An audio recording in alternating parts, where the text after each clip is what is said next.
नमस्कार, मैं हूं आपके साथ कविता थपलियाल। आज हम एक महत्वपूर्ण और प्रभावशाली केस की गहराई में उतरेंगे जिसमें रिटेल निवेशकों को हुए नुकसान के लिए मार्केट इंटरमीडियरीज यानी डिबेंचर ट्रस्टी और रेटिंग एजेंसीज की जिम्मेदारी तय की गई है। कहानी क्या है? ज्योति खेमका चंडीगढ़ की एक सामान्य निवेशक जिन्होंने अक्टूबर 2016 में डीएचएफएल के लगभग 3.5 लाख के एनसीडीज में निवेश किया था।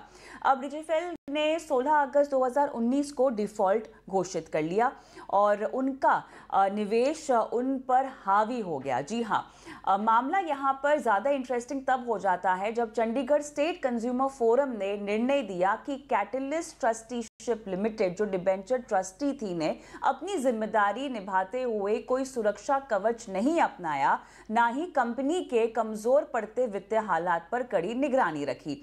दूसरी ओर के रेटिंग्स और ब्रिकवर्क्स रेटिंग्स ने डीएचएफएल को AAA रेटिंग देते हुए फरवरी 2019 तक गलत और धोखाधड़ीपूर्ण तरीके से रेटिंग जारी रखी, जबकि डीएचएफएल जरूरत से कहीं ज्यादा कमजोर था। अब यहाँ पर जो फैसला लिया गया है उसके पीछे और क्या क्या आदेश आए हैं। कैटलिस्ट ट्रस्टीशिप को लगभग 2,04,880 से प्लस 9% ब्याज चुकाने का उनको आदेश दिया गया। केयर और ब्रिकवर्क्स की अगर हम बात करें, 1-1 लाख का जुर्माना उन पर लगाया गया। साथ ही तीनों को 33,000 संयुक्त रूप से कानूनी खर्च के लिए भरने का भी निर्देश यहां पर दिया गया है। अब ये फैसला पहली बार है जब उपभोक्ता न्यायालय ने सिर्फ इशूअर के खिलाफ नहीं ये तय किया है कि इंटरमीडियरीज की भी जिम्मेदारी बनी है और उन पर सेवा की कमी और गलत तरीके से यहाँ पर व्यापार प्रथा को बढ़ाने का आरोप भी लगाया है। अब आपके लिए यहाँ पर क्या संदेश है? निवेशकों के हित की विजय क्लियरली हमें होती हुई दिखाई दे रही है जब आप फंड के केवल इश्यूअर नहीं बल्कि उनकी डिबेंचर ट्रस्टी और रेटिंग एजेंसी के खिलाफ कानूनी दावा अब कर सकते हैं। ये इस केस से हमें समझ में आ रहा है।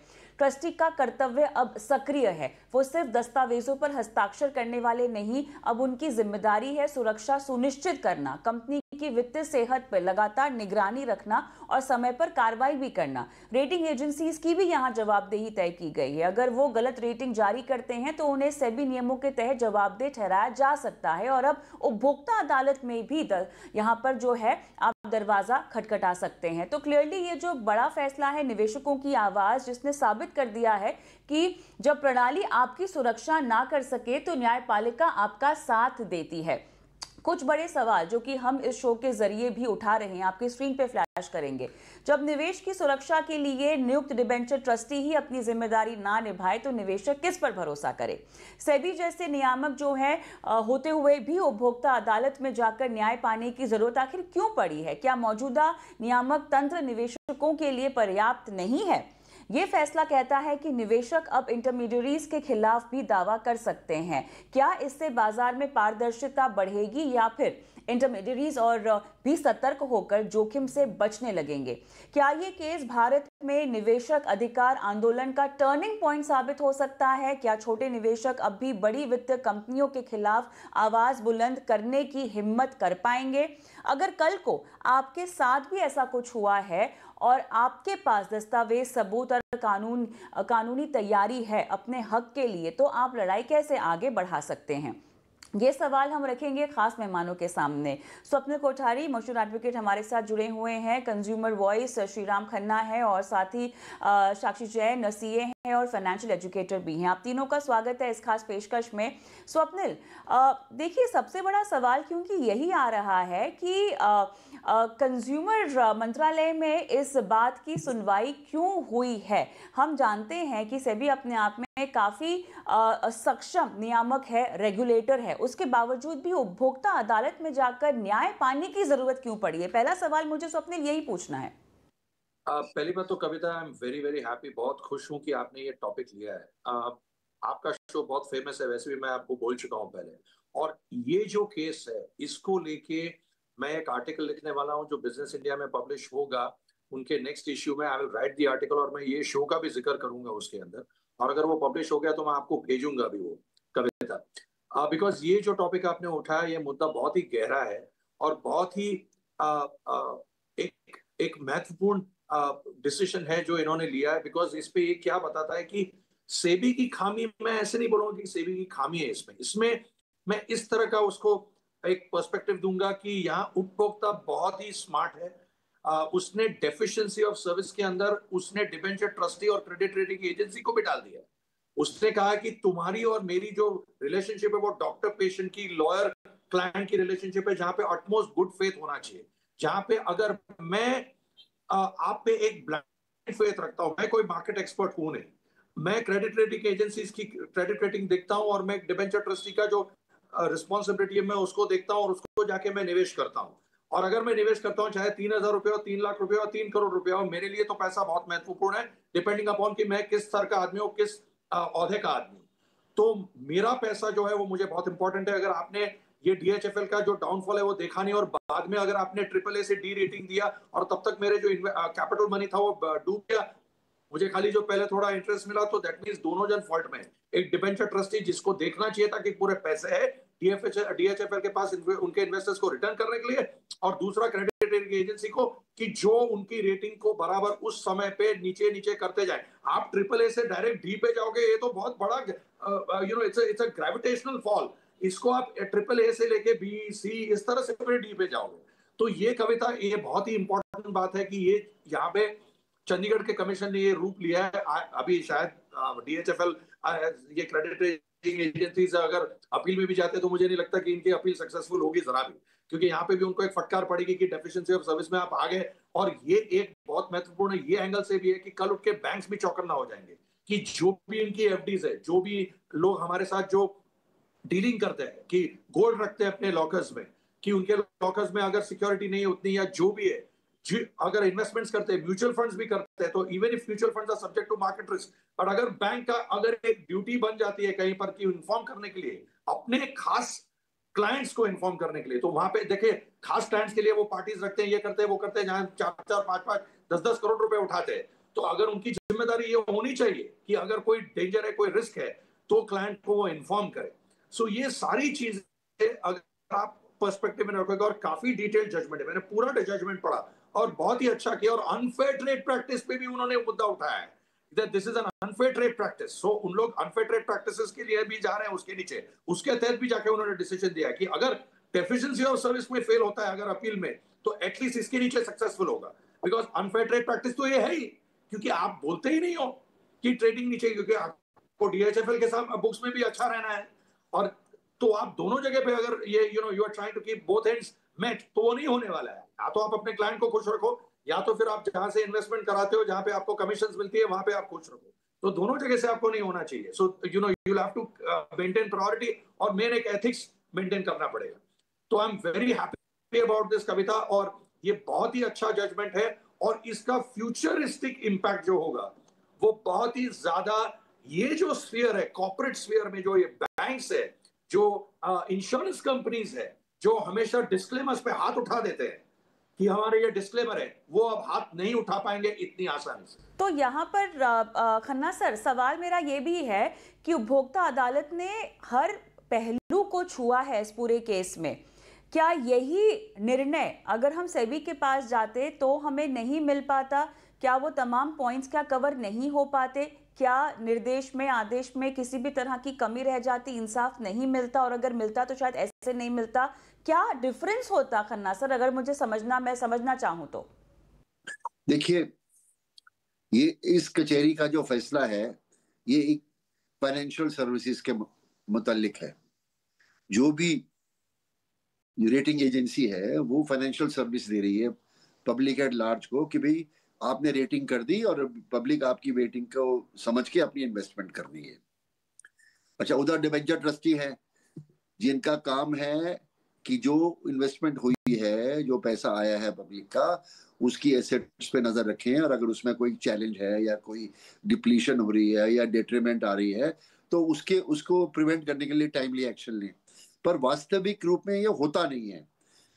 रेटिंग एजेंसीज फीस लेके रेटिंग दे देती हैं, और कई बार तो घटिया कंपनी को भी डबल ए रेटिंग दे देती हैं, और कोई पूछने वाला नहीं है, और डिबेंचर ट्रस्टीज अपनी फीस लेके घर सो जाते हैं।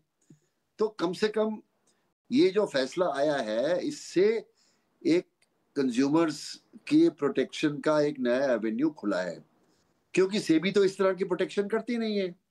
आप सेबी के पास ये शिकायत लेके जाते तो वो कहते जी ये तो मार्केट फोर्सेस हैं, you should have taken care yourself. तो परंतु आज जो अनफेयर ट्रेड प्रैक्टिस और डिफिशिएंसी इन सर्विस होल्ड की गई है इस केस में, इससे एक नया आयाम खुलता है और फाइनेंशियल सर्विसेज के कंज्यूमर्स को प्रोटेक्ट करने का एक नया तरीका कंज्यूमर लॉ में आया है, और मैं इसका स्वागत करता हूं। और मैं ये भी कहना चाहता हूं कि ये तो मुझे लगता है चंडीगढ़ के डिस्ट्रिक्ट कमीशन का फैसला है। अब ये जाएगा अपील में जाएगा, ये तो है नहीं कि जिनके खिलाफ फैसला है वो पैसे दे देंगे, वो अपील में जाएंगे, स्टेट कमीशन में जाएगा, उसके बाद नेशनल कमीशन में जाएगा, अल्टीमेटली ये सुप्रीम कोर्ट में पहुंचेगा। और जब तक ये सुप्रीम कोर्ट में पहुंचेगा तब तक इसका क्या हालत होने वाली है ये और समय ही बताएगा। परंतु मैं ये कहना चाहता हूं कि जब कंज्यूमर लॉ आया था तो नया तो एक केस सुप्रीम कोर्ट ने डिसाइड किया था, मॉर्गन स्टैनली का केस, जिसमें आईपीओ था शेयर्स का, और मॉर्गन स्टैनली इशूअर था और उसके खिलाफ कैलकाटा के डिस्ट्रिक्ट कमीशन ने स्टे दे दिया। वो स्टे का ऑर्डर सुप्रीम कोर्ट में चैलेंज हुआ कि भाई इसमें कंज्यूमर लॉ अप्लाई नहीं होता, इसमें ज्यूरिसडिक्शन ही नहीं है। और वो फैसला हुआ कि आईपीओ के केस में कंज्यूमर कोर्ट का ज्यूरिसडिक्शन नहीं है, और उन्होंने ये आर्ग्यू किया कि shares prior to issue are not goods and because they are not goods they are not covered. ये उसमें आर्ग्यू ही नहीं हुआ था कि ये फाइनेंशियल सर्विस है, और इस कारण से पिछले 30-40 साल से जो आईपीओस के केसेस हैं जिसमें डेफिशिएंसी कोई होती है वो कंज्यूमर कोर्ट डिसमिस करती आई है, और क्योंकि सुप्रीम कोर्ट का फैसला है। ये जो फाइनेंशियल सर्विसेज का जो आर्गुमेंट चंडीगढ़ के डिस्ट्रिक्ट कमीशन ने खोला है, मैं इनको सलाम करता हूं। इन्होंने समय की पुकार को समझा है, क्योंकि आप सोचिए कितने लोगों ने म्यूचुअल फंड्स में पैसा लगाया, कितने फोलियो खुले हैं, म्यूचुअल फंड्स हुआ, इंश्योरेंस में इतनी सारी प्रॉब्लम होती है, धोखाधड़ी होती है, मिस सेलिंग होती है, थक जाते हैं जो पॉलिसी होल्डर्स होते हैं, कंज्यूमर्स होते हैं, उपभोक्ता होते हैं दरवाजा खटखटाते हुए। साक्षी मेरे साथ जुड़ी हुई है। साक्षी, देखिए कानून के लिहाज से तो बहुत बड़ा बेंचमार्क उपभोक्ता अदालत ने जो फैसला सुनाया है वो बात हमने कर ली, लेकिन अब मैं फाइनेंशियल इन्वेस्टमेंट के तरह से समझना चाहती हूँ। ये वही रेटिंग एजेंसी है साक्षी जिनको देखकर आप मन बनाते हैं, इनकी ही रेटिंग्स देखकर आप मन बनाते हैं कि इस पेपर में आप पैसे डालें या ना डालें। एनसीडी, बॉन्ड्स, इस तरह के निवेश लोगों को बहुत ज्यादा अट्रैक्ट करते हैं क्योंकि इक्विटी के मुकाबले इनमें जोखिम कम होता है। सवाल यहां पर यह है कि अगर इस तरह की मार्केट फोर्सेस ही धांधली करेंगी तो आपकी तो गाढ़ी कमाई है ना मेहनत की, आप कहां पर किस पर विश्वास करेंगे? फिर तो घूम फिर के आप आ गए फिक्स डिपॉजिट पे, घूम फिर के आप आगे रियल एस्टेट पे, घूम फिर के आप आगे फिर से सोना खरीदते हुए। कहीं ना कहीं जिस इन्वेस्टर बेस की हम बात कर रहे हैं, जो कि अगर आप देखिए इक्विटी बाजार में रिकॉर्ड हाई पर निवेश है, ठीक है, एसआईपी जो है 28,000 करोड़ के पार पहुंच गई हैं, इक्विटी में बंपर निवेश हो रहा है, टियर 2 टियर 3 टाउन्स जो है अब पार्टिसिपेट करती हुई दिखाई दे रही है, डीमैट अकाउंट इतने बढ़ गए हैं। इस तरह के मामले और इस तरह की बड़ी कंपनियों के नाम जब आते हैं ना साक्षी, तो आपका ट्रस्ट हिल जाता है। जी जरूर, मतलब और अभी जो कंज्यूमर कोर्ट ने जजमेंट दिया है, मुझे लगता है एक बहुत ही अनप्रेसिडेंट जजमेंट है और एक लैंडमार्क जजमेंट है, क्योंकि आज तक कभी भी कंज्यूमर कोर्ट ने किसी भी मार्केट इंटरमीडियरी के अगेंस्ट कभी भी कोई डैमेजेस रिवॉर्ड नहीं किए हैं। बट ये इस बार जिस तरह इस केस में लिखा हुआ है कि जो डिबेंचर ट्रस्टी है उनके तरफ से एक सीरियस ब्रीच ऑफ ट्रस्ट हुआ है, एंड उनको खुद का काम किस तरह से करना चाहिए कि वो इन्वेस्टर के हार्म को बचा सके, इस पे फोकस किया है। तो ये डेफिनेटली बहुत बहुत बड़ा एक स्ट्रॉन्ग पॉइंट है इन्वेस्टर्स के लिए। अगर हम बात करें कि लोग ऐसे डिबेंचर्स में इन्वेस्ट करते हैं क्योंकि उसमें रिस्क कम रहता है, लेकिन क्योंकि इन्होंने अचानक से AAA रेटिंग से अचानक से D पे कर दिया, तो ऐसे लोगों का ट्रस्ट कम हो गया। लेकिन इस प्रेसिडेंट और इस लैंडमार्क जजमेंट की वजह से अब लोगों का ट्रस्ट मुझे लगता है और बढ़ जाएगा जो इंटरमीडियरीज के ऊपर। वो तो कानून के पास जाकर इंसाफ पाने के लिए ट्रस्ट बढ़ेगा ना, लेकिन अगर किसी को निवेश करना होगा तब थोड़ी वो अदालत का दरवाजा खटखटाएंगे, तब तो वो इस तरह की रेटिंग्स पर ही डिपेंडेंट होते हैं ना। आपको कोई अगर डिबेंचर खरीदना हो तो आप उसकी रेटिंग देखेंगे, कंपनी के बारे में आप पढ़ेंगे लिखेंगे, अपनी खुद की जांच करेंगे, लेकिन उस पर ठप्पा तो ये रेटिंग्स ही लगाती हैं। भरोसा, कॉन्फिडेंस तो इन्वेस्ट करने का इन्हीं देखकर आता है ना साक्षी।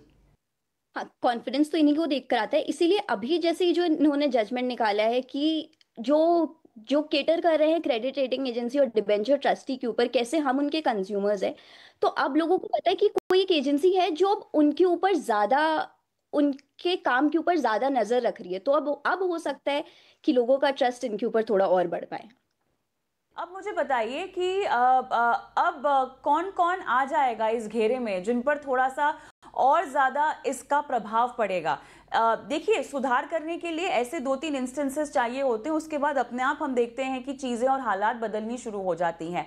अब ये बदलाव किस ओर करवट लेगा, मार्केट फोर्सेस के लिहाज से बदलाव मुझे बताइए, बिकॉज ऐसा भी नहीं है कि सेबी डंडा नहीं मारता रहता, सेबी डंडा मारता रहता है, लेकिन अब तो ये नया तरीके का डंडा पड़ गया उपभोक्ता अदालत से। ठीक है, अब कौन कौन सी मार्केट फोर्सेस हैं जो लाइन पर आती हुई आपको दिखाई दे रही हैं? पहले तो कविता, जस्ट टू आंसर कि जो भी अपील की जो प्रक्रिया है वो फेल हो जाएगी। कहीं पर भी अगर वो जाते हैं स्टेट कमीशन में, नेशनल कमीशन में, सुप्रीम कोर्ट में, तो फेल हो जाएगी। क्योंकि अगर वो स्टेट कमीशन में सक्सीड भी होते हैं तो ये जो जीते हुए लोग हैं वो वापस जाएंगे अपील में नेशनल कमीशन, और वहां पे जीत जाएंगे, और वहां पे अगर हार जाते हैं तो सुप्रीम कोर्ट में तो जरूर जीत जाएंगे। तो at the end of the day supreme court का जजमेंट इनके फेवर में होने वाला है, ज्योति खेमका के। That's number one. दूसरी बात कि किसको फटकार मिलेगा, मैं बहुत खुश हूं कि ये जजमेंट वाइज हुआ है, ये रेगुलेटर वाइज नहीं हुआ, मतलब सेबी से नहीं हुआ है, ये जजमेंट है एक डिसीजन का। बिकॉज जजमेंट का क्या होता है, प्रेसिडेंशियल वैल्यू रहता है, और एक प्रेसिडेंशियल वैल्यू जो कोर्ट की सिस्टम होती है, right up to the supreme court के सारे लोअर कोर्ट से लेकर सुप्रीम कोर्ट तक सारे जजमेंट्स प्रेसिडेंशियल वैल्यू के हो जाते हैं। जब रेगुलेटर जब डिसीजन लेता है तो वो एक वन ऑफ डिसीजन होता है जो एप्लीकेबल, वो आप आर्ग्यू कर सकते हैं कि इन्होंने इस वक्त डिसीजन लिया था, but then there is a great chance कि दूसरा को बोलेगा but I don't fall into that category. और सेबी का एक रेगुलेटर का जो एंगल रहता है वो हमेशा ज्यादा करके स्ट्रिक्टी रहता है, वो लोगों को पकड़ते रहते हैं और फाइन करते रहते हैं। सो वो एक परसेप्शन जो होता है वो आप उसको, सेबी कितना भी फेयर हो जाए, कितना भी लीनियंट हो जाए, वो आप उससे भी कभी नहीं हटा पाएगा। तो ये किस रूप से करवट लेगा, कौन और घेरे में आएगा?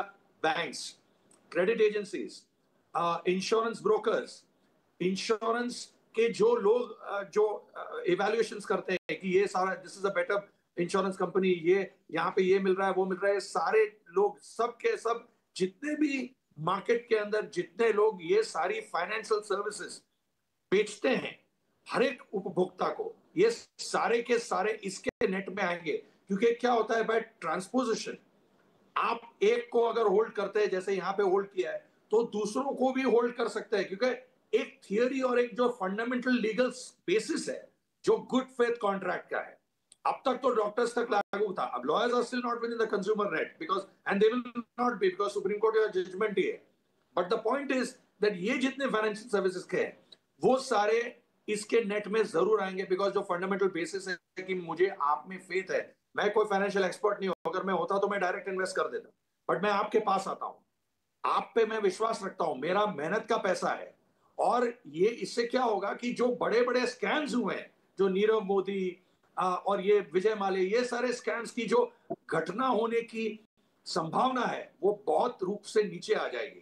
बिकॉज जब आप लो लेवल पे किसी को पकड़ते हो, ये लेवल पे, और यहाँ पे एक जागरूकता खड़ी करते हो, तो बड़े लेवल का स्कैम जो होता है वो ऑटोमेटिक कम हो जाता है। अब यहाँ क्या है इंडिया के अंदर कि अगर आप सबसे ऊपर जो टॉप पे बैठा है वो ऑनेस्ट है, मान लो हमारे प्राइम मिनिस्टर, लेकिन अगर उसके नीचे जो है, नीचे स्तर पे लोग करप्शन है, तो पूरी तरह से करप्शन जाएगा नहीं। जब आप बेस लेवल पे करप्शन हटाओगे तो वो बहुत फर्क पड़ता है, जहां पे लोगों को बहुत फायदा होगा। सो ये बेस लेवल पे आप अटैक कर रहे हो, and which is coming from a consumer court, it is not even a high court, it is not even a supreme court. So consumer court से अगर ये आता है फैसला तो ये बहुत मायने रखता है। हाँ, उसको उसकी पकड़ में आने के लिए लोगों को टाइम लगेगा, अगर ऐसा कोई इंस्टेंस होता है तो पकड़ में आएंगे, बट लोग जागरूक हो गए हैं, नंबर वन। नंबर टू, हिचकिचाते नहीं है दरवाजा खटखटाने के लिए। और नंबर थ्री, अब ये लोग समझ जाएंगे कि हम जो भी पॉलिसीज बेचते हैं वो पीछे जो छोटी छोटी अक्षरों में जो लिखा है उसको हमको बड़ा करना पड़ेगा थोड़ा, शायद थोड़ा, अदरवाइज हम लोग को छोटे अक्षर में जानबूझ के लिखने के लिए भी शायद पकड़ा जाएगा कि तो छोटे अक्षर कोई पढ़ता नहीं है। बिल्कुल नहीं, सही कह रहे हैं। आप पहले 10 लापरवाही हो या व्यावसायिक हित ने ईमानदारी यहाँ पर जो है इन पर भारी पड़ी है। जिस भी तरह से एक्ट किया है रेटिंग एजेंसीज ने, उस पर तो अब कई सारे सवाल खड़े हो ही रहे हैं, काफ़ी सारी उंगलियां भी जो हैं वो इन पर डायरेक्ट की जा रही हैं। But having said that, Khanna sir, अब मुझे ऐसे लग रहा है कि जिस तरह से आपसे बातचीत हो रही है, वो छोटा निवेशक जो कि शायद कभी भी अपने हक की कोई आवाज़ नहीं उठा सकता, क्योंकि कई बार क्या होता है ना, उनको जानकारी भी नहीं होती है, उनको जागरूकता भी नहीं होती कि चीज़ें फंक्शन कैसे करनी है। इस मामले में तो मुझे लगता है कि खेमका जी थोड़े से जागरूक निवेशक लग रहे हैं और इसीलिए या उनको जो गाइडेंस मिली है इसके चलते वो आगे बढ़ पाए हैं। खन्ना सर, सवाल आपसे ये है कि क्या इस केस को देखते हुए अब छोटे निवेशकों की जो अवेयरनेस लेवल है, जो लिटरेसी लेवल है, वो थोड़ी सी और ज्यादा बढ़ेगी और कहीं ना कहीं बात घूम फिर के विश्वास स्थापित करने पर ही आ रही है। इस वजह से वो अपने निवेश में थोड़ा और बारीकी से जाएंगे और कानून व्यवस्था पर एक बार फिर से विश्वास दिखाएंगे।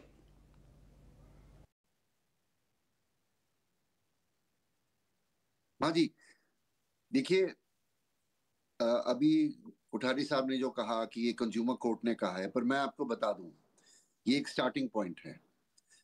डिस्ट्रिक्ट कमीशन का जजमेंट जब अपील में जाएगा स्टेट कमीशन में, और जिस कंज्यूमर ने ये केस किया है डिस्ट्रिक्ट कमीशन में, कुछ लाख रुपए के लिए किया है और एक वकील उसने कुछ हजार रुपए देके एंगेज किया होगा। जब जब स्टेट कमीशन में जाएगा तो स्टेक्स बढ़ जाएंगे। तो जो लोग मुंबई में अभी सोए हुए हैं, इस केस की इम्प्लीकेशन नहीं समझ रहे हैं, वो अपने वकील खड़ा करेंगे। और अगर मान लीजिए स्टेट कमीशन में जीत भी गया, तो नेशनल कमीशन में जब अपील जाएगी तो वहां भी वकील खड़े होंगे। और ये कोई आसान काम नहीं है। आजकल नेशनल कमीशन में फैसला आते आते 5 से 7 साल लग जाते हैं, और उसके बाद अगर अपील सुप्रीम कोर्ट में जाती है तो वहां भी टाइम लगेगा। तो जो आप कह रहे हो, ये फ्यूचर में हो सकता है अगर इस केस का रेशियो हाईएस्ट लेवल पे अपहोल्ड हो जाए तो। परंतु मुझे लगता है कि एक व्यक्ति जिसने कुछ लाख रुपए अपने इन्वेस्ट करे हैं, जो जो डिस्ट्रिक्ट कमीशन में जीता है, उसके पास इतना दम नहीं है कि वो सुप्रीम कोर्ट में तक लड़ाई लड़े। उसमें पैसा भी लगता है, समय भी लगता है, जानकारी भी आती है। तो इसलिए ये जरूरी है कि जो केंद्रीय एजेंसीज हैं, जैसे सेंट्रल कंज्यूमर प्रोटेक्शन अथॉरिटी है, वो इस केस में इंटरवीन करे। वो कहे कि ये कंज्यूमर्स के फेवर का फैसला है और हम सरकार के बिहाफ पे इसमें इंटरवीन करेंगे। परंतु दुर्भाग्य से सेंट्रल कंज्यूमर प्रोटेक्शन अथॉरिटी अभी एक एडहॉक बॉडी है जो कृषि भवन के अंदर सीमित रह गई है। उसके फुल टाइम ऑफिसर्स अभी अपॉइंट नहीं हुए हैं, उसके पास फुल टाइम स्टाफ नहीं है, और वो ये सब करने में सक्षम नहीं है। मेरा ये मानना है कि केंद्रीय उपभोक्ता मंत्रालय के सीसीपीए विभाग को इस केस में इंटरवीन करना चाहिए, क्योंकि ये लार्जर करोड़ों कंज्यूमर्स के इंटरेस्ट में है। ये इस तरह का रेशियो अगर बनेगा अल्टीमेटली, तो कंज्यूमर्स को प्रोटेक्ट करेगा लॉन्ग टर्म में फाइनेंशियल सर्विसेज के मार्केट्स में। तो ये केवल एक छोटा सा केस नहीं है, ये एक दरवाजा है जो खोला है चंडीगढ़ के डिस्ट्रिक्ट कमीशन ने, जिसमें प्रदेश सरकारें, सेबी और केंद्रीय सरकार और खासकर सेंट्रल कंज्यूमर प्रोटेक्शन अथॉरिटी अंदर जाके उसको देखें कि फाइनेंशियल सेक्टर के अंदर कंज्यूमर्स की प्रोटेक्शन कैसे की जा सकती है जिनकी एक्सप्लॉइटेशन हो रही है।